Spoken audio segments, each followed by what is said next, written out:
င်္ဂလာပါရှင်ချိုဆန်စီကော်နာမှာကြိုဆိုပါရစေဒီနေ့ကတော့ N3 Shinkansen grammar တွေကတစ်ခုဖြစ်တဲ့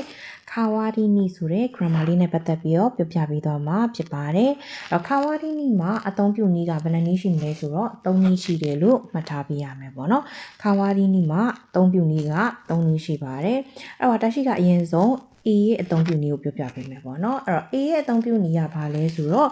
A အစား B လုံးမှာ A အစားဒီလုံးမှာဥမာအနေနဲ့ငငယ်တုန်းကဆိုလို့ရှိရင်ဒါရှိတို့ကဒီကြောင်းတက်နေတဲ့အချိန်မှာပေါ့နော်ဥမာတင်ချာဆရာမဝင်ရမယ့်အချိန်ပေါ့အခုချိန်ကဒါပေမဲ့တင်ချာဆရာမကနေမကောင်းတဲ့အတွက်တင်ချာဆရာမအစားဘယ်သူကဝင်လဲဆိုသိပ္ပံဆရာမကဝင်ပြီးတော့စာသင်ပေးတယ်ဒါကြောင့်မို့ A အစား B လုပ်တယ်တင်ချာဆရာမအစားသိပ္ပံဆရာမကစာဝင်ပြီးတော့သင်ပေးတယ်ဒီလိုမျိုး A အစား B လုပ်တယ်ဆိုလို့ရှိရင်ဘာကိုသုံးပြရမလဲဆိုတော့ Kawarini ရဲ့ပထမအသုံးပြုနည်းကိုသုံးပေးရမှာဖြစ်ပါတယ်အဲ့တော့ဥပမာဝေကြလေးကိုကြည့်မယ်ပေါ့နော်ဒီအရင်ဆုံးမြင်ရတဲ့ခန်းကြီးလေးကဘာလဲဆိုရင်ပြောခိလို့ခေါ်တယ်ပြောခိဆိုတာနေမကောင်းဖြစ်တာပေါ့နော်ပြောခိနော်တာနာခစန်စေနော်ခါဝါရီနိပြောခိနော်ဆိုတာကနေမကောင်းဖြစ်နေတဲ့တာနာခစန်စေနော်ဆရာတာနာခရဲ့ခါဝါရီနိကဘာလဲဆိုတော့ဒီမှာဘာသာပြန်တဲ့အခါမှာအစားလို့ဘာသာပြန်ပြီးမယ်ပေါ့နော်အော်နေမကောင်းဖြစ်နေတဲ့တာနာခဆရာအစားယာမရှတာဆန်စေကယာမရှတာဆရာကအိုရှိယမတ်သင်ကြားပေးပါမယ်။နေမကောင်းဖြစ်နေတဲ့ဆရာဒါနာခအစားယာမရှတာဆရာကသင်ပေးမယ်။အဲ့တော့ A အစား B လုပ်မယ်။ဘသူအစားဘသူကလုပ်မလဲဆိုတော့ဒါနာခဆရာအစားယာမရှတာဆရာကသင်ပေးမယ်။ဟုတ်ပြီနော်။အဲ့တော့ပြန်ပြောပြပါမယ်ခါဝါဒီနီမှာအသုံးပြုနည်းက၃နည်းရှိတယ်ပထမတစ်နည်းက A အစား B လုပ်မယ်ဥမာအနေနဲ့တင်ချာဆရာမအစားသိပ္ပံဆရာမကစာဝင်သင်မယ်ဒီလိုပုံစံမျိုးလေးမှာသုံးပြရမယ်ပေါ့နော်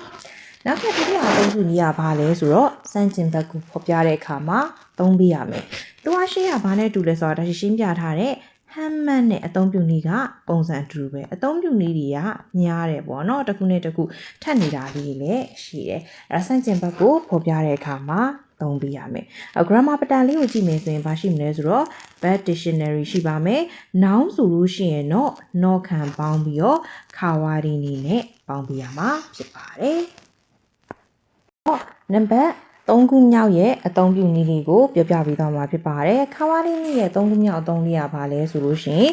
ငါဒါလုပ်မယ်နင်ကဒါလုပ်ပါငါဒါလုပ်မယ်နင်ကဒါလုပ်ပါအဲ့တော့ဥပမာလေးမြင်အောင်ပြောပြမယ်ဆိုလို့ရှိရင်အခုကတရှိတို့ကဂျပန်စာ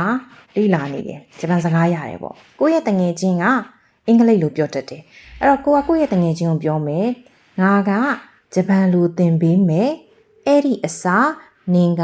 အင်္ဂလိပ်လိုသင်ပေးပါအဲ့လိုပုံစံမျိုးလေးပေါ့နော်ဒါမှမဟုတ်လို့ရှိရင်လေနောက်တစ်ခုဥပမာအနေနဲ့ငါကနင့်ကိုကွန်ပျူတာသင်ပေးမယ်အဲ့ဒီအစားနေရငါအလုပ်တွေကိုကူညီပေးပါဒီလိုပုံစံမျိုးပေါ့နော်အဲ့တော့ငါကဒါလုပ်မယ်နင်ကဒါလုပ်ပါဆိုပြီးတော့ပြောတဲ့အခါမှာသုံးပေးမယ်အဲ့တော့ဥပမာလေးကိုကြည့်မယ်ပေါ့နော်ဝါတာရှိဝကျွန်တော်ကျမသည်နီဟွန်ကိုဂျပန်ဘာသာစကားကိုအိုရှိယေတို့ကသင်ပေးတာအဲ့တော့ကျွန်တော်ကျမသည်ဆိုတာတက်ဒီမှာစီလောင်ပြန်မယ်ဆိုရင်ငါက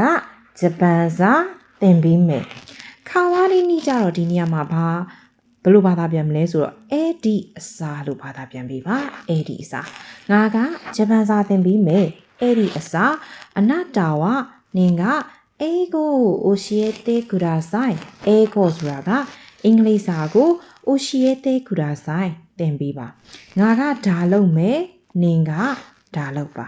ငါကဂျပန်စာသင်ပေးမယ်အဲ့ဒီစာနင်ကဘာလုပ်မလဲအင်္ဂလိပ်စာသင်ပေးပါဟုတ်ပြီနော် grammar pattern ကဘာလဲဆိုရင်verb plain form အပေါင်း Kawarini ဖြစ်ပါတယ်